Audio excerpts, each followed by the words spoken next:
Hello बच्चों, let's see this question. इस question में मेरे को लिखा है if A vector is parallel to B cross C then A cross B dot A cross C is equals to. तो सबसे पहले तो हम लोग इसको डायग्राम बना के देख लेते हैं।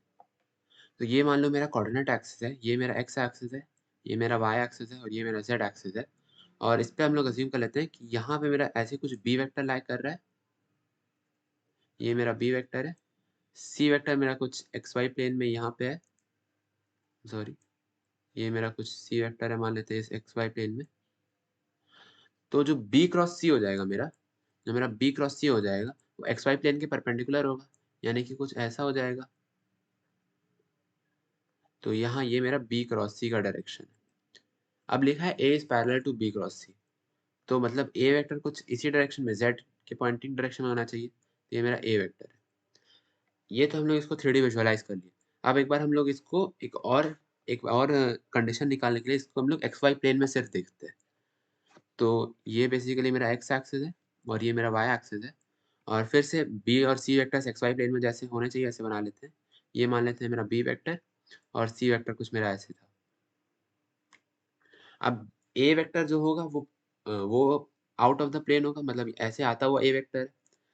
अब इसके बाद जो मेरा ए क्रॉस बी होगा, A cross B, A cross B का जो मेरा डायरेक्शन होगा वो कुछ ऐसा होगा perpendicular to both A and B, क्योंकि बी तो मेरा एक्स एक्सिस के अलॉन्ग है और ए जो मेरा वो जेड एक्सिस के अलॉन्ग है।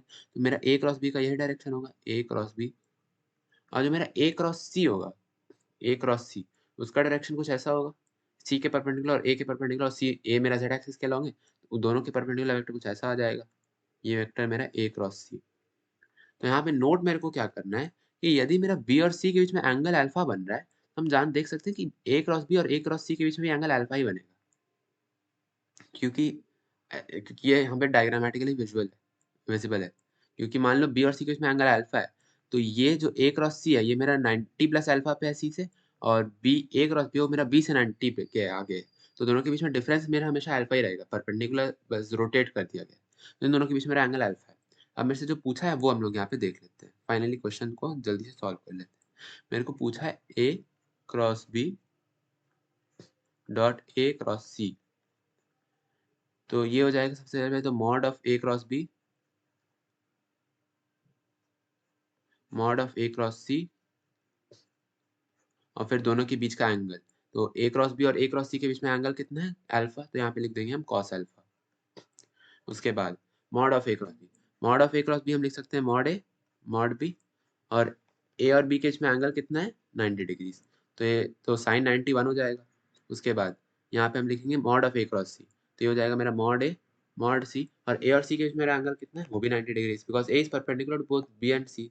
यहाँ पे हम लिख सकते हैं A is perpendicular to B and A is perpendicular to C, और यहाँ पे मेरा फाइनली जो cos अल्फा था वो रहेगा। अब इसके बाद ये मेरा हो जाएगा मॉड A का स्क्वायर, दो मॉड A है ना, एक तो ये और एक ये, तो मॉड A का square into mod B mod C cos alpha, mod B mod C cos alpha.